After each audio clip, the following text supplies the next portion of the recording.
Rashi opens his commentary with the words Rabotenu Pirushu, that what follows is midrashic material regarding the naming of Leah's firstborn as Reuven. The midrashic explanation for the name Reuven is located in Gemara Brachot, Zayin Amud Bet, attributed to Rabbi Elazar. It's into the mouth of Leah the concept of Reu ma ben beni leben chami. Gemara goes on to provide a rather lengthy explanation, quoting Pasukim in support of this distinction, as does Rashi, albeit in a condensed format, leaving out the textual quotation. Keeping in mind the distinction between Medrash and Rashi, Medrash is not limited to the Pshuta Shel Mikra, it is merely a collection of various options, and therefore the viewpoint of Rabbi Eliezer, as quoted in the Gemara, is not problematic.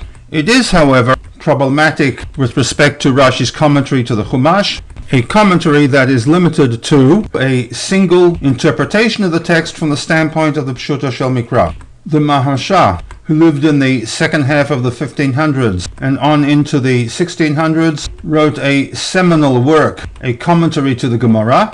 His focus in part attempted to make sense of the many esoteric statements presented in the Agadic type material, such as the one under discussion. The implied question that he addresses is that as far as the Gemara is concerned, the explanation of Rabbi Eliezer to the name Reuven is not just another of a series of midrashic options, but appears rather to be the single and only valid explanation for the name Reuven. As such, it is possible that the Mahar'shah is somewhat bothered with the two questions that we raised with respect to Rashi, and in particular question 2, whereby the explanation provided by Rabbi Eliezer contradicts the reason provided by the Chumash text. With respect to the conflict between the Gemara and the Chumash text, the Mahar'shah suggests that when the text states that he was named Reuven on account of the fact that God had finally taken note of Leah's affliction, this explanation does not justify the full name of Reuven. It merely addresses the Reish Aleph Vav component of the name. On account of this shortcoming, the Gemara offers a second option of Reu ma ben beni leben chami. In the words of the Mahar'shah, to lefi tam hamafurish bekatuv, according to the explanation or reason provided by the pasuk that ki ra'ah Hashem ba'anayi, etc. The God has taken note of my affliction. Milat ben, the ben component of the word Reuven, lo yitachen, is not addressed. The Rebbe suggests that the approach of the Mahar'shah may possibly be used to respond to the two questions that were raised with respect to Rashi's commentary to the pasuk. The first problem is the need for a commentary from the very outset. If it's not broken, don't fix it.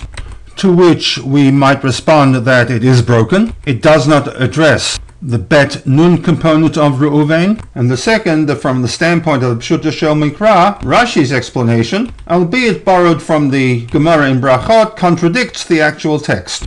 And to this, it could be argued that the Gemara is not contradicting the Chumash text, merely addressing a different aspect of the name Reuven, in that the reason provided by the pasuk ki ra'ah Hashem ba'anayi addresses the first half of the name Reuven, while the Rabotenu Pirushu, the midrashic explanation, addresses the ben component of the name Reuven, Reu ma ben beni leben chami.